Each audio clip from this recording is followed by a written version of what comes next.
Para sa ating pangangaral sa umagang ito, ito'y magmumula sa ating pagpapatuloy ng ating pag-aaral ng aklat ng mga awit. Sa ating patuloy na pag-aaral, tayo ngayon ay nasa awit 138, Psalm 138. Yan yung pong basahin ko sa inyo ang salita ng Diyos ay sasalin sa English ayon sa English Standard Version. Hear the word of the Lord. Psalm 138 of David. I give you thanks, O Lord, with my whole heart. Before the gods, I sing your praise. I bow down toward your holy temple and give thanks to your name. For your steadfast love and your faithfulness, for you have exalted above all things your name and your word. On the day I called, you answered me. My strength of soul you increased. All the kings of the earth shall give you thanks, O Lord, for they have heard the words of your mouth, and they shall sing of the ways of the Lord. For great is the glory of the Lord.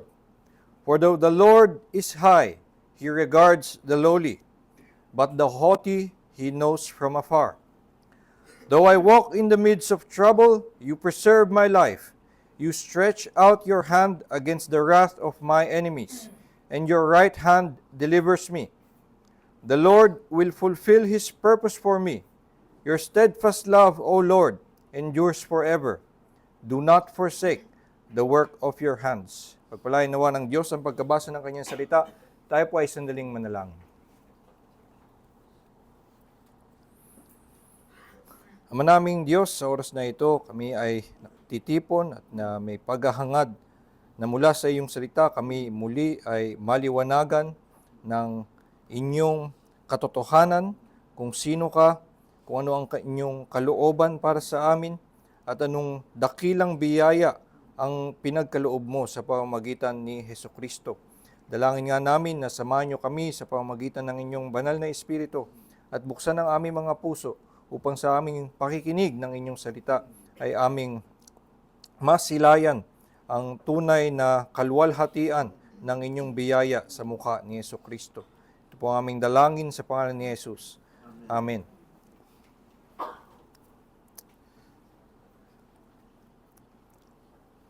Nais kong ituon ang inyong pansin sa talatang 8. Sa mga salitang ito, si Haring David ay nagpapakita ng isang napakatibay na pananampalataya, isang pananampalataya na may katiyakan na ang Panginoon ay tutuparin ang kanyang layunin para sa kanya. Ito nga ang kanya sinabi, "The Lord will fulfill His purpose for me."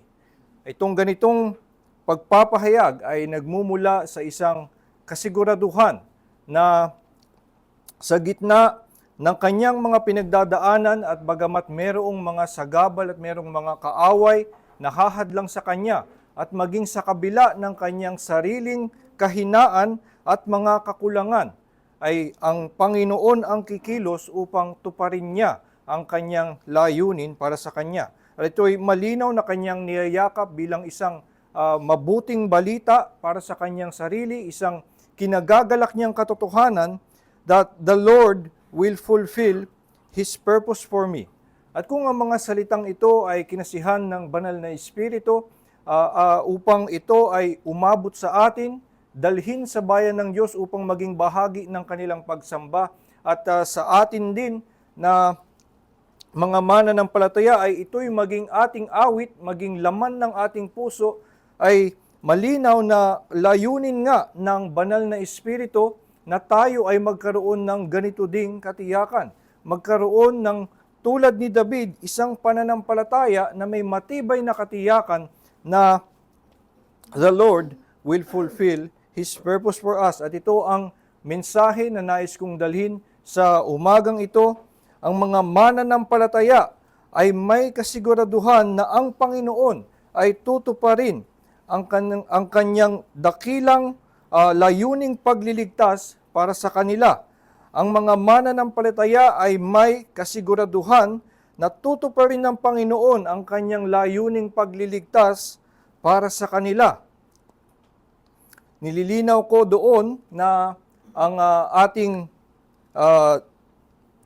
atin lamang maaangkin at atin lamang masasabi ay na ang maaaring magkaroon ng ganitong katiyakan ay yung may pananampalataya na tulad ng kay David. Ay yung pinangakuan ng banal na espiritu ng ganitong pag-ibig tulad ni David. Kaya sinasabi natin, mga mananampalataya ang may ganitong katiyakan. Maliban doon, atin ding nililinaw na ang katiyakan ay patungkol sa layunin ng Panginoon na pagliligtas. Hindi sinasabi ni David na siya ay may kasiguraduhan na anuman ang kanyang nais, anuman ang hiling ng kanyang puso, anong kanyang sariling kagustuhan, ay dahil mabuti ang Diyos at siya ay iniibig ng Diyos, siya ay may kasiguraduhan na ibibigay ito ng Diyos sa kanya. So hindi sinasabi ni David that the Lord will fulfill all my dreams or the Lord will fulfill all my prayers. The Lord will fulfill and give me everything that I want. Kundi ang kanyang sinasabi, the Lord will fulfill His purpose for me. At doon nga lang din malilimita ang ating masasabi na katiyakan natin na ang meron tayong katiyakan bilang mga mananampalataya ay na ang Panginoon ay tutupad sa kanyang layuning pagliligtas para sa mga mananampalataya. Itong assurance na pinagkakaloob sa atin ng salitang ito na binigay sa atin ng banal na Espiritu ay isang napakaganda. Hindi lamang ito ay dahil isang magandang balita na kapagpapalakas ng loob, kundi ito ay mahalaga para sa paglakad sa kabanalan. Noong una pa lamang na lumabas ang reformasyon, ay ito ang naging kontra ng Romano Katoliko laban sa kanilang pagtuturo. Maaga na nangyari after the Reformation, ang alam natin sa kasaysayan, ito ay nagsimula sa 1517, noong si Martin Luther ay nagpako ng kanyang 95 Theses at lumaganap ang kanilang pagtuturo. At syempre ang kanilang binibigyang diin ay na ang tunay na ebanghelyo na makikita sa Biblia ay na ang kaligtasan ay hindi sa pamamagitan ng ating gawa, hindi natin ito maaabot sa ating sariling gawa, kundi ito'y tinatanggap lamang mula sa mapagbiyayang kamay ng Diyos sa pamamagitan ng pananampalataya. At kung ikaw ay may pagsampalataya sa pangako ng Diyos na siya ay magliligtas sa pamamagitan ni Hesukristo, ikaw ay may katiyakan ng kaligtasan. At agad-agad ito ang naging concern ng Romano Katoliko. Kapag ganyan ang inyong tinuturo na ipinagkakaloob nyo ang katiyakan sa lahat ng mga sasampalataya lamang, ay ang kalalabasan nito ang mga mananampalatayang makukuha nyo ay magkakaroon ng pagwawalang bahala sa pagsunod.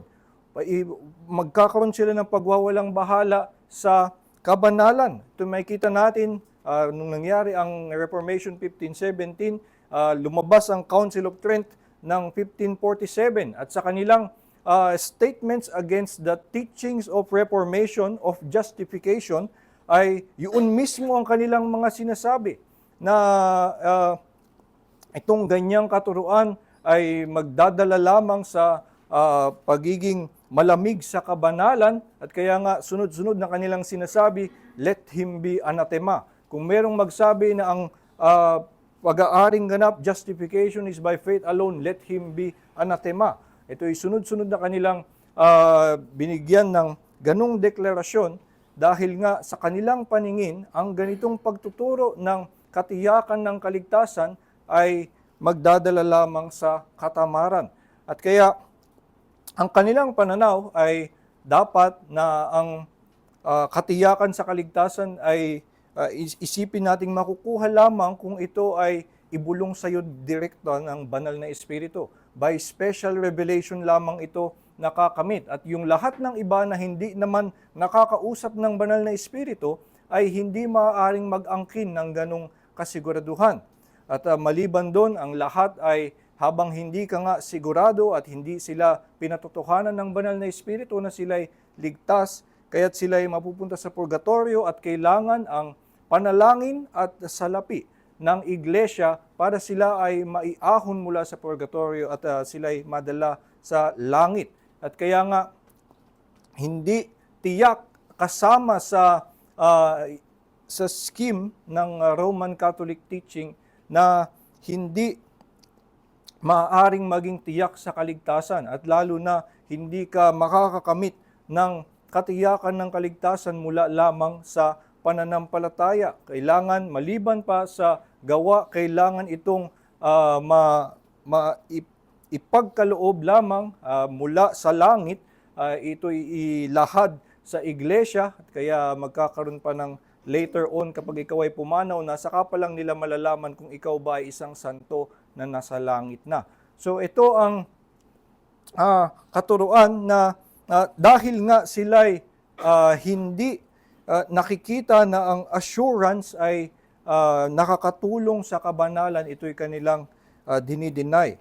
At ang Reformed churches na ating sinusundan, na ating consciously we identify with sa kanilang mga confessions in 1561, yung sa Belgic Confession, at maging sa 1619 sa Canons of Dort, ito'y paulit-ulit nilang sinasagot at yung lengguwahe ay makikita nating direktang sumasagot doon sa mga pahayag ng Council of Trent, na kanilang sinasabi mismo na ang kaligtasan nga ay tiyak na sa pananampalataya pa lamang. Meron kang kumpletong kaligtasan by faith. And also, meron sila doong mga statements na talagang ipinaglalaban nila, hindi ito magdadala sa atin sa pagwawalang bahala sa kabanalan. Bagkus, ito pa nga ang magiging ugat ng ating pagsunod. Habang wala kang katiyakan ng kaligtasan, ang gagawin lamang ng tao na mabuti ay dahil lamang siya'y natatakot na pupunta sa impyerno at para sa kanyang sariling interes. Kaya't maaari na epektibo ang pagkakaroon ng kawalan ng katiyakan na ikaw ay nag-aalinlangan buong buhay. Epektibo ito para mapabuti ka sa panlabas. Epektibo ito para magkaroon ng mga iglesia na behave, na masunurin, na natatakot na mag-absent sa church, natatakot na makalimot magbasa ng Biblia, natatakot na hindi magbigay, na maging mabuti, dahil ito'y doon nakikita nila nakasalalay sa lahat ng kanilang gagawin, ang kanilang kaligtasan. At kaya maaaring epektibo ito na ikaw ay magmukhang mabuti sa labas, pero hindi mangyayari na ikaw ay gagawa ng pag-ibig. Ito'y hindi mangyayari na ang mga ginagawa mo ay ginagawa mo ng may pasasalamat at sinserong pag-ibig para sa Diyos. Kaya't nga ipinaglalaban sa tradisyon ng Reformed churches na ang assurance of salvation ay bahagi na mahalagang maituro sa mga mananampalataya na sa Ebanghelyo meron tayong katiyakan na sino mang sumampalataya ay pinagkakalooban ng buhay na walang hanggan. Kaya nga napakaganda na dito sa mga salitang ito, sa pamamagitan ng banal na Espiritu ay tayo'y tinuturuan. Anong katiyakan ang maaari nating maabot? Maaari tayong umabot sa katiyakan tulad ni David na ating maaangkin even for ourselves. The Lord will fulfill His purpose for me. Paano magkakaroon ng ganitong matibay na katiyakan? Paano tayo aabot sa kasiguraduhan na ating maaangkin ang ganitong katiyakan sa pag-ibig ng Panginoon na ang kanyang soberanong kapangyarihan ay gagamitin niya at ikikilos niya para sa ating ikaliligtas. Dito sa awit ni David, makakakita tayo ng ilang mga pundasyon kung paano siya napunta sa ganitong katiyakan. Una, dahil nakikita ni David na sa kapangyarihan ng Diyos sa kanyang pagkasoberano, walang makadadaig sa kanyang kalakasan. Sa kapangyarihang soberano ng Panginoon, walang makadadaig sa kanyang kalakasan. Sa lahat ng naunang talata ay meron siyang binabanggit na ang Panginoon ay soberano, bagamat merong mga ibang mga hari ay mas mataas ang Panginoon sa kanila.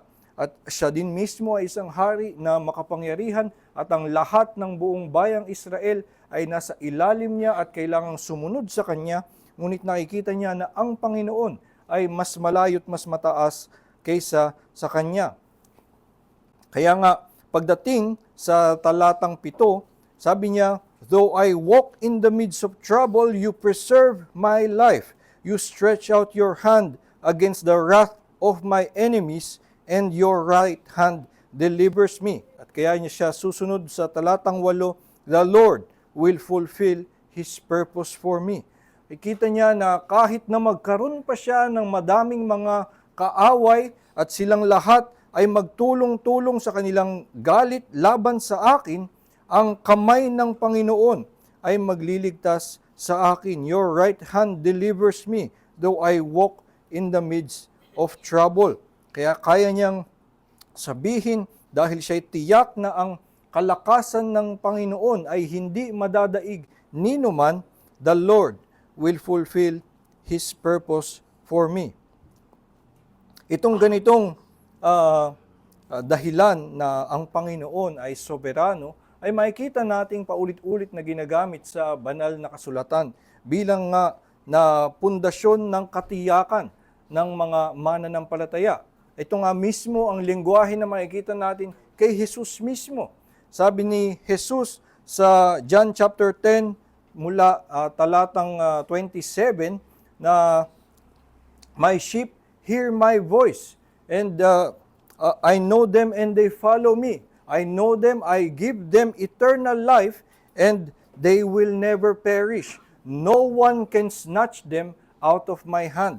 At dito ay inaangkin ng Panginoon, Panginoon nating si Jesus, na walang makapag-aalis sa mga tupa, sa kanyang mga tupa mula sa kanyang kamay. At ito'y dadagdagan pa niya, "My Father who gave them to me is greater than all, and no one can snatch them out of His hand." At dito magmumula yung kanyang iskandalosong pahayag, "I and the Father are one." Ito nga ay kanyang, dahil pinag-iisa niya na, "Ako nag-iingat sa mga tupa, walang makapag-aalis mula sa aking kamay, at yung aking Ama na greater than all ay walang makapag-aalis sa kanila mula sa kanyang kamay." Kami ay, ako at ang Ama ay iisa. At madami itong malalim na kahulugan, pero at least ay meron itong pinapahiwatig ang Panginoon na ang kanilang pagkakaisa ay pagkakaisa sa pag-iingat. At kung ang Ama at ang Anak sa kanilang kapangyarihan ang nag-iingat doon sa mga tupa, ay meron nga silang katiyakan na hindi sila maaalis. Nakarinig na ako ng isang pangangaral mula sa talatang yon na I and the Father are one, na tayo ay iniingatan, at syempre makapangyarihan ang kamay ng Panginoong Hesus at makapangyarihan ang kamay ng Ama.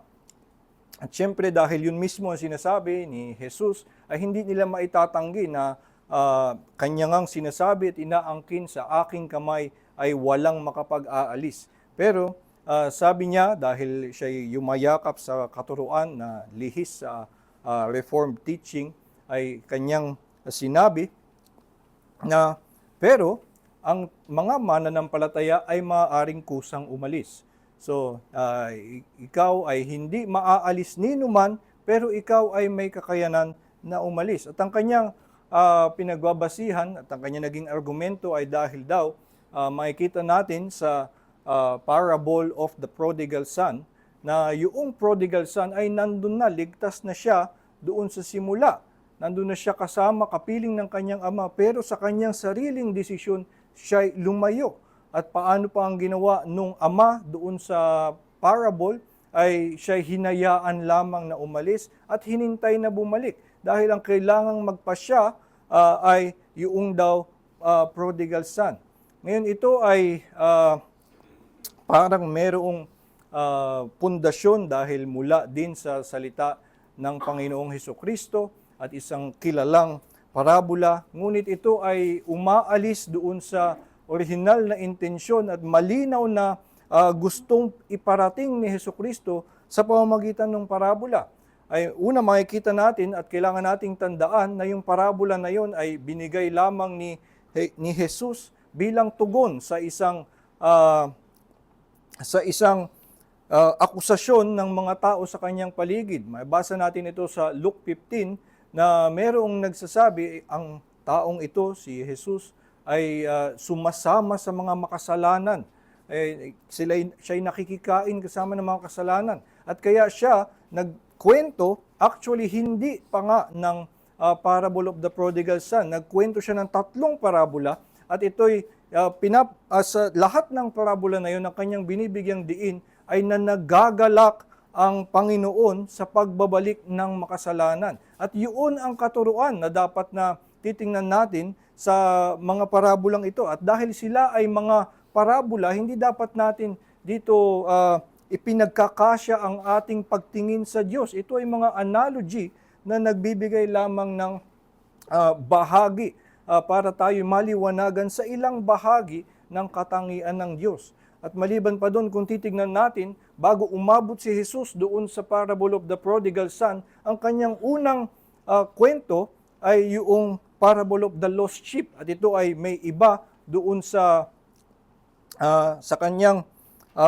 analogy sa parable of the prodigal son, yung shepherd ay hinabol yung tupa. So hindi natin masasabi na hinahayaan ng Panginoon na ikaw na lang ang bumalik kusa dahil ang tupang naligaw, hindi yan babalik ng kusa. Hindi niya mahahanap ang kanyang sariling daan. At lalo na yung pangalawang parabola, yung parable of the lost coin. Ay yung coin ay hindi talaga babalik ng kusa kung hindi hahanapin nung ama. Pero in this case nga, ay madami pang mga kamalian tayong mapupuntahan kung talagang pagkakasyahin natin sa mga parabola ang ating pagtingin sa Panginoon.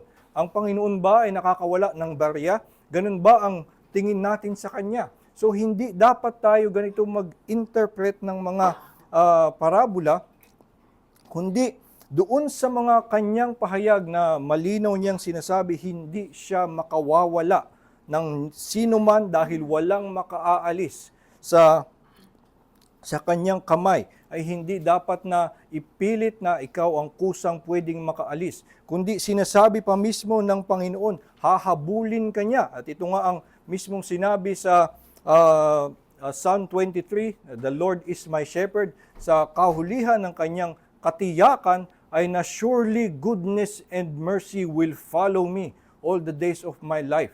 At ito ay, yung pagkakasabi doon ay yung salitang follow is someone who hunts you down. As in, yung isang stalker, hahanapin ka kung ikaw ay lumayo. Ito ang kabutihan ng Panginoon sa kanyang mga tupa, sa kanyang pag-aalaga. Kung ikaw ay umalis, hahabulin ka niya. At nakikita nga natin na ganito ang maging sa sikat na mga pagkakahulog ng mga banal. Sa banal na kasulatan, sa kanyang mga anak ay ang Diyos ang nauunang humabol sa kanila. Hindi niya pinababayaan. Ang isa na ay si David mismo na pinag-aaralan natin ang kanyang awit ngayon. Si David mismo sa kanyang pagkakahulog ay hindi babalik. Mukhang hindi siya babalik liban na lamang na nag-intervene ang Diyos miraculously by informing Nathan of what he has done.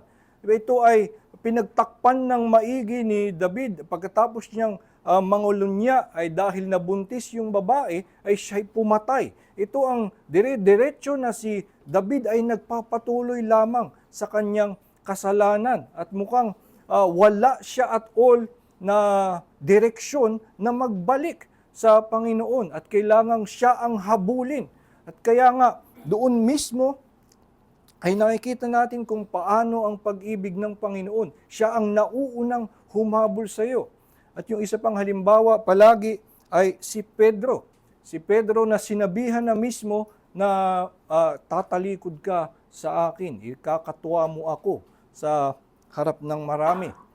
At siya'y nagmamalaki na hindi ko yan gagawin, Panginoon. Lahat sila tatalikod, ako hindi. Pero makikita nga natin siya nga ay nakita na ng Panginoon, tuloy-tuloy niya itong gagawin. At wala pa talagang pagtigil sa ikakatuwa niya ang Panginoon, tas ikakatuwa niya ulit sa harap ng isang batang babae, at pagkatapos nun ay ikakatuwa niya ang Panginoon, dadagdag pa siya ng mga swearing, hindi pagmumura, kundi mga curses. Sumpain ako kung ako'y hindi, kung ako'y tagasunod sa Panginoon. Dahil yun ang sinasabi sa kanya, kung ako'y sumusunod sa kanya, kung kilala ko yan, hindi, sinasabi ko sa iyo, hindi ko kilala yan, yang ipinapako sa krus. So ito ay tuloy-tuloy si Pedro na at walang hindi mukhang magsisisi, kundi sa pamamagitan na lamang sa miraculous intervention ng Panginoon. At ginamit nga ng Panginoon doon ang isang manok para siya gisingin sa kanyang kasalanan. At ito ang ginagawa ng Panginoon sa kanyang mga tupa. Hindi ito makakawala. Hahabulin niya ang mga lumalayo, sila'y didisiplinahin. Makikita nga natin na ganito ang lingwahe ng Panginoon sa Hosea chapter 11, kung paanong itong aking mga anak, itong Israel ay gustong lumayo sa akin. Wala silang kagustuhan na bumalik. Pero ang Panginoon mismo ay sinasabing, paano kita pababayaan? Paano kita bibitawan? I raised you up from your childhood. Hindi ko ito magagawa. Kaya sinasabi niya sa Israel na hindi niya ito bibitawan at paulit-ulit niyang hahabulin. Didisiplinahin niya na matindi at maging yung kanilang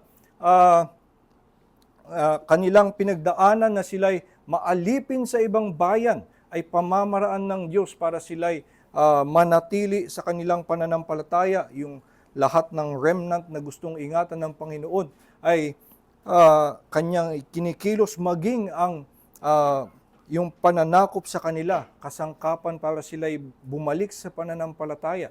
Pero ang makikita nga natin, ang Panginoon ay hindi bumibitaw sa kanyang bayan. Ito ay walang makapag-aalis sa kanya. Ito ang kanyang kapangyarihan. At kaya, dahil ito ang kanyang kapangyarihan, siya ang pinakamalakas at walang makadadaig sa kanya. Kaya nga sinasabi ni Pablo, ito ang kanyang lingwahe sa Romans chapter 8, na I am sure of this, that neither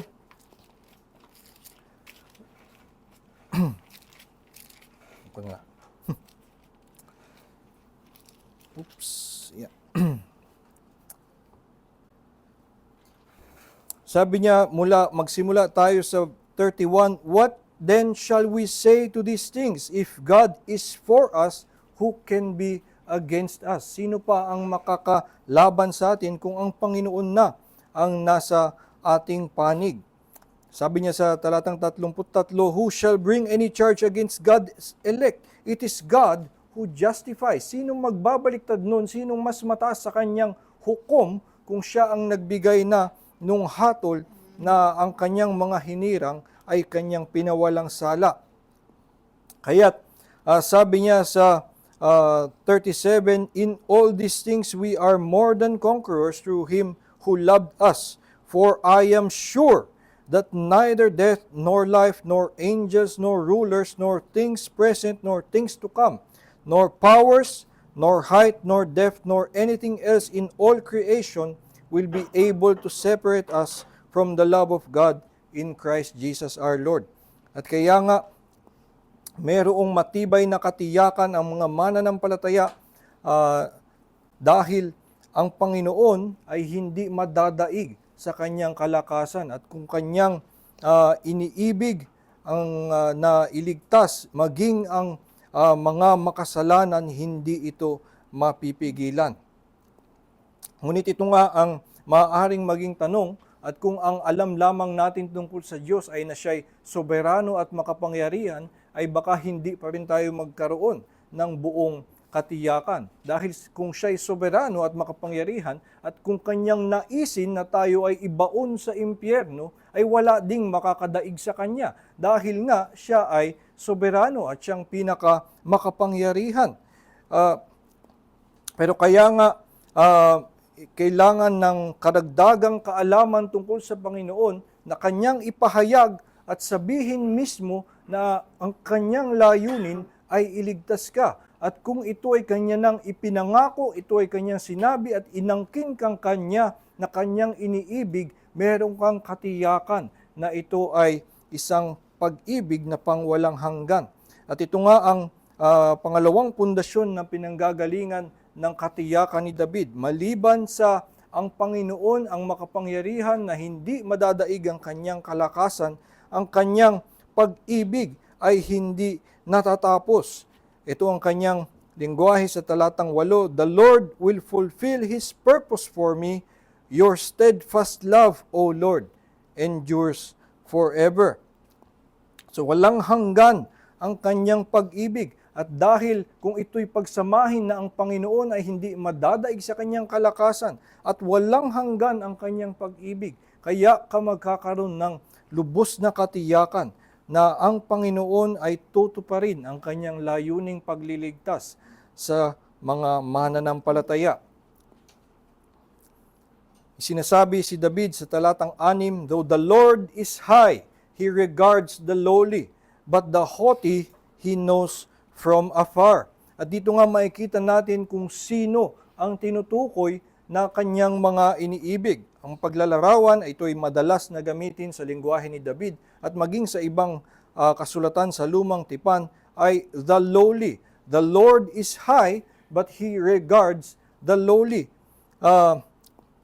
So, ito ay tumutukoy, masasabi natin, tungkol sa mga mananampalataya. Ito nga ang lingwahe lagi ni David kung sino ang nililigtas ng Diyos. Ito ang kanyang sinabi sa Psalm 18:27, "You save a humble people, but the haughty eyes you bring down." Ito ang tinitingnan ng Diyos, ang kanyang bibigyan ng kaligtasan yung mga nagpapakababa. At ito'y makikita natin na patungkol sa pananampalataya.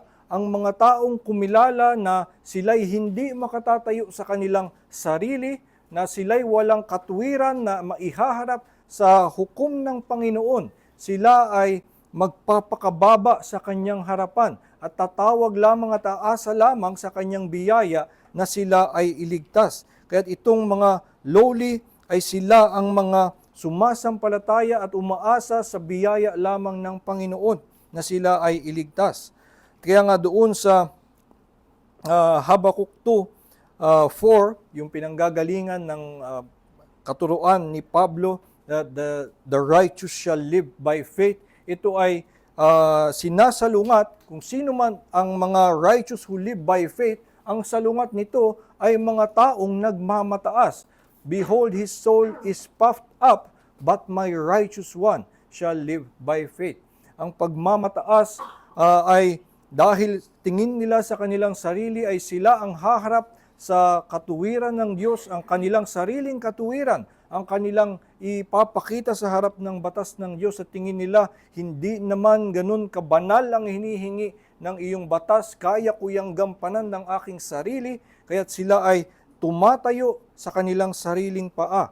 Ngunit nga ang laging sinasabi na that the Lord regards ay yung magpapakababa. Yung nakikita na siya'y makasalanan at tatawag sa Panginoon na "Lord, have mercy on me, a sinner." Kaya siya'y luluhod na lamang sa harap ng Panginoon, magpapakababa at kakapit lamang sa biyaya ng Diyos, at yun lamang ang kanyang kikilalaning pag-asa. At kung itong mga lowly ay tiningnan ng Diyos at kanyang inibig at kanyang pinagkalooban ng kaligtasan, ay maaari silang makatiyak na kung sinimulan ng Panginoon ng pagliligtas sa kanila, ito'y kanyang tatapusin. Dahil nga, ang pag-ibig ng Panginoon ay pangwalang hanggan. At kung ikaw ay kanyang inibig, He has loved you with an everlasting love. Ito ang kanyang sinabi sa Jeremiah 31:3 sa pagpapaliwanag ng kanyang bagong tipan na gagawin, ay sa Jeremiah 31:3 ito ang kanyang pahayag na I have loved you with an everlasting love. At kaya siya nagpapatuloy dahil ito ang kanyang pag-ibig, isang pag-ibig na walang hanggan. Kaya dito nagmumula ang sa ganitong pundasyon, nagmumula ang katiyakan ng mga mananampalataya. At ito nga rin ang makikita nating lohika ng pagtuturo ni Pablo. Kaya ang mga mananampalataya ay may katiyakan na sa kanilang buong buhay sila iingatan ng Panginoon. Dahil nga, sabi niya sa Romans chapter 5, while we were still sinners, Christ died for us. Dito ipinakita ng Panginoon na ang kanyang pag-ibig sa atin na nung makasalanan pa tayo ay namatay si Kristo para sa atin. Lalo pa ngayon, lalo pa na ikaw ay isa ng reconciled child of God, paanong mangyayari na kung dating makasalanan ka, inibig ka, ngayon anak ka na niya, ay saka kanya pababayaan. At ito ang panggagalingan na kung inibig ka ng Panginoon, meron kang katiyakan na ito'y pag-ibig na walang hanggan. At kaya nga yung lingwahe ni Pablo sa mga taga-Pilipos, Philippians chapter 1, verse 6, that I am sure of this, that he who began a good work in you will be faithful to complete it on the day of Jesus Christ. Ito ay kung sinimulan ng Panginoon ng kanyang gawang pagliligtas, ay ito'y kanyang tatapusin dahil ang pag-ibig ng Panginoon ay pangwalang hanggan. Kung nalaman lamang natin tungkol sa Panginoon na siya'y makapangyarihan at may pag-ibig na walang hanggan, sa totoo lang ay maaari pa rin ang isang tao na maunawaan ito at kilalanin ito tungkol sa Diyos ay hindi pa rin magkaroon ng katiyakan. Ay dahil maisipin lang niya, ay ganyan nga ang Diyos. Ay syempre, Diyos yan, walang mas malakas sa Kanya. At syempre, Diyos yan, walang titigil sa Kanyang pag-ibig. At kung siya ang pinaka-banal at pinaka-mabuti, ay hindi maaaring ang Kanyang pag-ibig ay may katapusan. Pero paano ko matitiyak nga na ako ay iibigin ng isang ganyang Panginoon? At dito pa rin, maaari pa rin magkaroon ng pagdududa kahit alam mo na yan. Alam mo na ang tungkol sa Diyos. At dito nga ay kaya maisasara at magkakaroon ka ng katiyakan, ang paraan lamang ay na ito'y sabihin sa iyo. Dahil sa kanyang pangako at ipangako niya na ang mga mananampalataya ay kanyang iniibig, kanyang iingatan, kaya ka may katiyakan. Dahil ang Diyos mismo ang nangako na ang kanyang pag-ibig ay pangwalang hanggan. Ito ay iba doon sa katuruan ng Romano Katoliko sa kanilang pananaw. Ang paraan para ikaw ay malaman at tiyak na ikaw nga ay iniibig ng Panginoon ay by special revelation, direct revelation ang kanilang tinutukoy na kakausapin ka o bubulungan ka ng banal na Espiritu o sa kung anumang paraan ay ilalahad ng langit na ikaw nga ay tunay na ligtas.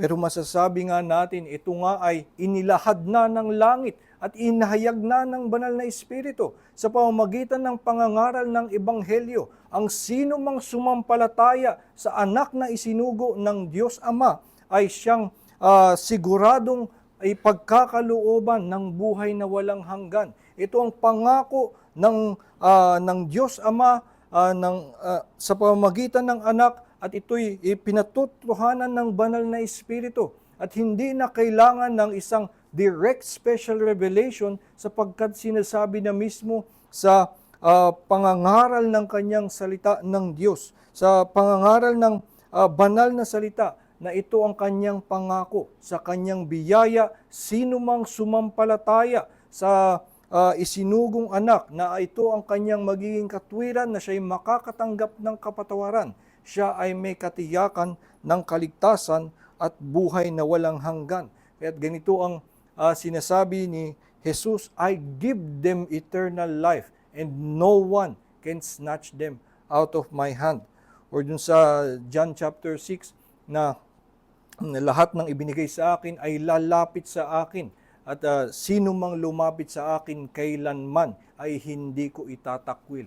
Ito ang mga salita ng ating Panginoon mismo. At dahil ito ang kanyang ihinayag na sino man ang maniwala, sino man ang sumampalataya, na kilalaning siya ay walang ibang pag-asa kundi ang Panginoong Hesukristo, ang kanyang gawa para sa kanya, ang kanyang kamatayan para sa kanya. Kung ito ay kanyang kilalanin, meron siyang katiyakan na siya'y napapaloob sa biyaya ng Diyos. Kaya nga, ating masasabi, kung ikaw ay mananampalataya, kung ikaw ay sumampalataya kay Hesukristo, sa biyaya ng Diyos sa pamamagitan ni Hesukristo, ay maaari mong angkinin itong mismong sinasabi ni David, "The Lord will fulfill His purpose for me." Kaya nga ito ay isang awit, hindi lamang isang pribadong meditasyon ni David, kundi isang awit na ipinakalap sa buong bayan ng Israel, ipinagpatuloy sa lahat ng henerasyon na maging bahagi ng kanilang pagsamba, na kanilang inaangkin, "The Lord will fulfill His purpose for me." At kaya nga, kung tayo ay ikikilos ng salitang ito at ito ay magdulot sa atin, ang katotohanan ito ay hindi lamang gustong ipaliwanag sa atin ng banal na Espiritu na tayo ay magkaroon ng karagdagang kaalaman, kundi siyempre na ito ay magdulot ng pagbabago sa ating puso. At ang unang pagbabago na maaari nating tanggapin na panawagan sa atin ay siyempre nga, kung ikaw ay mananampalataya, magkaroon ka nga ng ganitong katiyakan, na itong ay yakapin mo at ikagalak mo na mayroon kang katiyakan ng iyong kaligtasan kung ikaw ay sumampalataya sa biyaya ng Diyos sa pamamagitan ni Hesukristo. Itong katiyakan na ito, anuman ang akusasyon ng iba na ito'y magdadala sa katamaran, ay ito actually ang pagmumulan ng ating pag-ibig sa Kanya. Kaya nga ang sinasabi sa 1 John chapter 4, "We love because He first loved us." At huwag nating isipin na mauunahan natin kailanman ang Panginoon na ibigin siya, kundi ito'y magmumula na ang Panginoon ang umiibig sa atin at humahabol sa atin, at siya'y nauna na, matagal nang naunang umibig sa atin, at kailangan nating makilala ito. At pag nakilala natin at tayo nabuksan sa ating pananampalataya, na makita natin na binuhos niya na ang pag-ibig niya sa atin, kaya tayo magkakaroon ng tunay na pasasalamat sa kanyang biyaya, at ang ating paggawa ay mula sa pasasalamat at kagalakan. Pinag-aaralan natin sa Reformed Liturgy yung sa tradisyon ng Reformed Churches na mayroon silang bahagi ng kanilang programa na Assurance of Pardon, na ito'y pinaglaban ni John Calvin sa simula pa lamang, na gusto nila na sa worship services of the Reformed Churches ay mayroong Assurance of Pardon every week. At kung 2 beses kayo nagtitipon, gawin nyo din ng 2 beses ang Assurance of Pardon. At gawin nyo din ang Lord's Supper every week, na dalhin itong assurance from God na ikaw nga ay iniibig niya. Ito ang pinaglalaban ng Reformed Churches dati pa, na ito'y isang mahalagang matutunan ng mga mananampalataya. At actually, ngayon mayroong mga siguro nag-iisip, paano kung may mga tao na kung dahil lagi mo silang ina-assure, baka maging tamad sila. Sa totoo lang, ay hindi ito naging concern at all nung mga historically. Nung pinaglalaban nila ang weekly assurance, ay siyempre meron ding mga nakaisip niyan. Pero ito'y hindi man lang nila pinansin, dahil sinabi nila, hindi ito ang nauuna sa kanila, na baka merong mga hipokrito na ma-console ko ang kanilang conscience, hindi naman sila dapat ma-assure. Kundi ang kanilang binigyang diin, sinabi sa akin na dalhin ko ang kaaliwan sa bayan ng Diyos. "Comfort ye, comfort my people." Ito ang panawagan sa mga mangangaral. At ito ang gagawin ko, ang kakausapin ko ay ang mga anak ng Diyos. Sila ang aking binibigyan ng pansin. At kung meron mang mga hipokrito na aabuso nito at sa kanilang pakikinig at pagtanggap ng Lord's Supper, ay ito'y ginagamit nila na sabihin, ligtas pa pala ako, ako'y maaari palang magloko, maaari palang kahit na meron akong ginawang masama nitong nakaraang linggo, ay hindi nila nalaman at sa ganitong paraan lang binigyan ako ng assurance.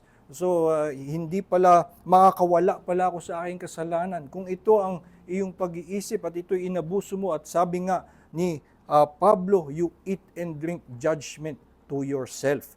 Ikaw ang gumagawa niyan sa sarili mo, at ang ating paring layunin ay dalhin ang kaaliwan na ipinagkakaloob ng Panginoon sa kanyang mga anak. Dahil itong kaaliwan na ito at itong katiyakan na ito ay pinagmumulan ng pag-ibig sa Panginoon, ng init ng paglilingkod para sa Kanya. Kaya nga, maliban sa ating panghawakan ng katiyakan na ito, tayo rin ay magpatuloy sa ating pananampalataya na kilalaning ito lamang ang ating pag-asa. Magpatuloy na umasa lamang sa biyaya ng Diyos sa ating buong buhay. Ito ang nakikita natin kay David na naging kanyang tugon sa kanyang katiyakan that the Lord will fulfill His purpose for me and that His steadfast love endures forever. Ang kanyang sinabi ay, do not forsake the work of your hands. Ang kanyang naging tugon sa harap ng katiyakan na ang Panginoon ay tutuparin ang kanyang layunin at ang kanyang pag-ibig ay hindi mauubos, ay siya'y nagpatuloy na kumapit lamang sa Panginoon at tumawag sa Kanya, huwag mo akong iwan. Dahil nga nakita niya na sa kanyang sarili ay walang dahilan para siya ay kalugdan ng Diyos. Makikita natin na sa kanyang katiyakan sa pag-ibig ng Panginoon, wala dito ay nagmumula dahil sa nakita niya, dahil mas mabuti ako sa iba o dahil hindi naman ako ganoon kasama, kundi ang pinagtatayuan ng kanyang katiyakan ay patungkol sa Panginoon. He will fulfill His purpose for me. At ito'y dahil ang kanyang pag-ibig ay magpawalang hanggan. At kung hindi nga ganoon ang Panginoon at hindi makapangyarihan ang Panginoon at hindi walang hanggan ang kanyang pag-ibig, kung ako lamang, kahit si David pa, ay tinatawag na espesyal sa mata ng Panginoon, siya nga ay isa ring makasalanan na ang tanging pag-asa lamang ay ang pagliligtas ng Panginoon. Kaya tayo din ay magpatuloy. Ito ang tamang tugon sa katiyakan. Katiyakan na may kaligtasan sa pamamagitan ng biyaya lamang at pananampalataya lamang kay Hesukristo lamang. Kung ito'y makita natin na ito ang tanging paraan at ito'y tiyak na kaligtasan, pagpatuloy tayo buong buhay na yun lamang ang ating titingnan. At tayo ay tatawag tulad ni David na kinikilalang wala tayong ibang pag-asa, kaya tayo in our desperation always for our whole life ay tatawag sa Panginoon, do not forsake the work of your hands. At kung tayo ay may patuloy na dependence sa ating Panginoon, ang kalalabasan nga nito at ito ang tamang maging tugon natin sa isang napakadakilang biyaya ay isang grateful worship. Ito nga ang nakita na natin sa Psalm 136 na tayo ay magpapasalamat. We give thanks to the Lord for He is good, for His steadfast love endures forever. At dahil tayo'y napapaalalahanan muli kung anong katiyakan ng biyaya ang natanggap natin mula sa Panginoon, tayo ay magpasalamat na napakadakila ng kanyang pag-ibig at sa kanyang kapangyarihan. Siya'y patuloy na kumikilos para sa ating ikaliligtas. At dahil nga tayo ay may pasasalamat, ito'y mag-uumapaw hindi lamang sa ating pagpupuri sa lingguhang pagtitipon, kundi sa ating buong buhay. Na sa ating paglakad, tayo ay kikilos ng may pasasalamat sa Kanya, at dahil tayo ay may katiyakan na tayo ay iniingatan ng Panginoon, tinutulungan ng Panginoon. Tayo ay may pag-asa sa ating pagsunod. Habang nga tayo ay hindi tiyak kung iniibig ba tayo ng Panginoon, maaari tayo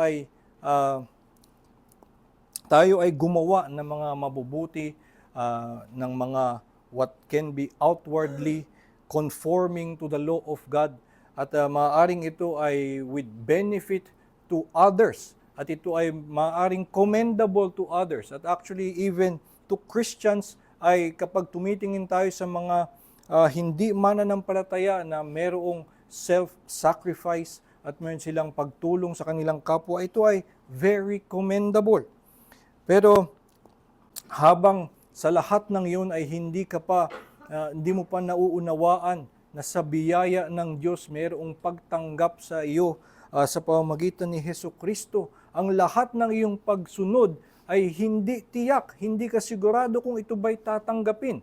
At kung titignan mo lamang sa harap ng batas ng Diyos, ay wala kang pag-asa. Ay sasabihin mo, anumang gawin ko, hindi pa rin ako aabot. At kahit na simula ngayon ay wala ng bahid ng kasalanan, ang lahat ng aking gagawin, hindi pa rin yan sapat para mabayaran ng mga nauna ko ng kasalanan. So ito ay anumang kabutihan ang maaari mong gawin kung diyan ka kakapit, ay wala kang pag-asa sa iyong pagsunod.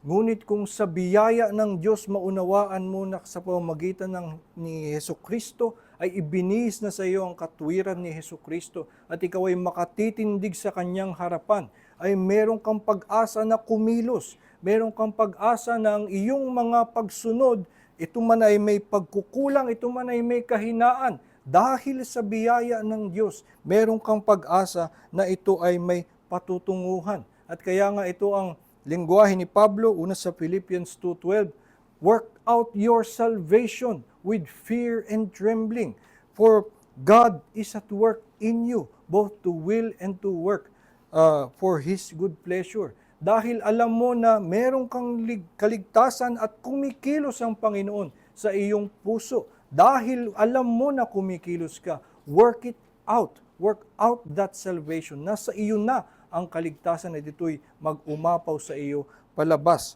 At kaya sinasabi din ni Pablo sa mga taga-Korinto, 1 Corinthians 15:58, na do not be weary in doing good, knowing that in the Lord your labor is not in vain. Dahil tiyak ka sa katapusan ng iyong pagpapagal, sa iyong pagsunod na mapapatid-patid ka pa rin, sa iyong pagsunod na magkukulang-kulang ka pa rin, sa iyong paggawa ng mabuti na hindi pa rin naman talaga perpekto, ay baka isipin mo at ikaw ay magkaroon ng pag-aalinlangan at may patutunguhan pa ba ang lahat ng ito. At sinasabi ni Pablo, do not be weary in doing good. You know that in the Lord, your labor is not in vain. Yan ay patutungo sa kaluwalhatian at maging ang iyong mga mahihinang mga gawa na lumabas sa iyo ng may bahid ng iyong kasalanan, sa kanyang biyaya ay kanyang kasasangkapanin upang magamit sa pagpapalaganap ng kanyang kaharian. At so tayo ay hindi nawawalan ng pag-asa sa ating pagsunod, precisely because we know that we are loved by God, and we are assured that we are loved by God if we believe in Jesus Christ, in His grace na pinagkaloob sa atin in the gospel. At kung tayo ay mananampalataya, ito nga ang katiyakan na meron tayo, the Lord will fulfill His purpose for me. At kung meron man na mga hindi pa sumasampalataya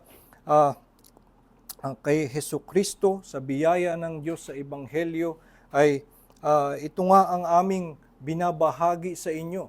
Ito ay aming katiyakan na ikinagagalak namin at hindi namin ipinagmamalaki. Dahil hindi namin ito natanggap dahil mas magaling kami o dahil meron kaming kagalingan o kabutihan sa amin kaya't kami ang pinili ng Panginoon. Ang kanyang panawagan, kung ikaw nga mismo ngayon ay sumampalataya sa Kanya, ikaw rin ay maaaring makibahagi sa kaligayahan at katiyakan na ito. Kaya't kung tayong lahat ay makita ang yaman ng pag-ibig ng Diyos at ang kanyang kapangyarihan na hindi madadaig, magkaroon tayo ng katiyakan sa kanyang pangako sa Ebanghelyo na sino mang sumampalataya sa kanya will not perish but have eternal life. Tayo po ay manalangin.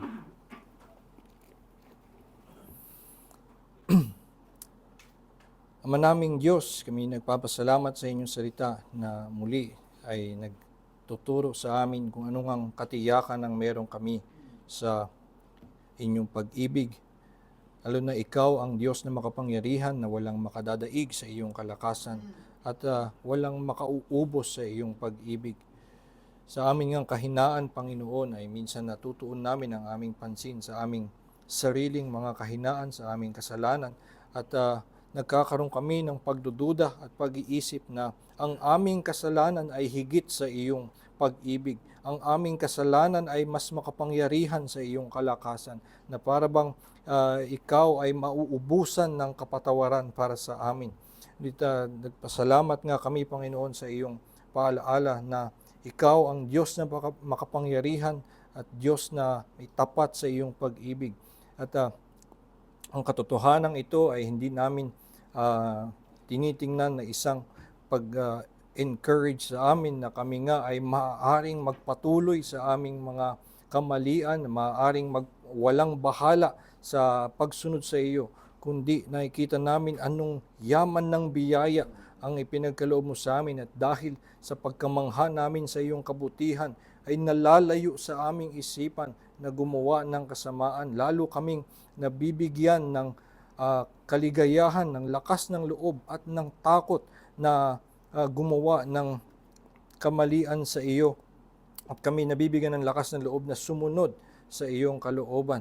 Kaya nga, dalangin namin, Panginoon, na ang katotohanan ito, ang katiyakan ng iyong ebanghelyo ay patuloy mong ipagliwanag sa amin upang kami ay mas lalo pang mamangha at sa iyong kabanalan, mas lalo pang mamangha sa iyong sa kaluwalhatian ng iyong biyaya nang sa gayon sa lahat ng aming paglakad ay mag-umapaw kami sa pasalamat at pagpupuri sa iyong pangalan. Dalangin namin na sa buong araw na ito ay patuloy niyo kaming kausapin sa pamamagitan ng inyong salita at ipagliwanag ang kaluwalhatian ng inyong ebanghelyo upang sa aming buong buhay ay magpuri kami sa iyong pangalan lamang. Po aming dalangin sa Panginoon Jesus. Amen.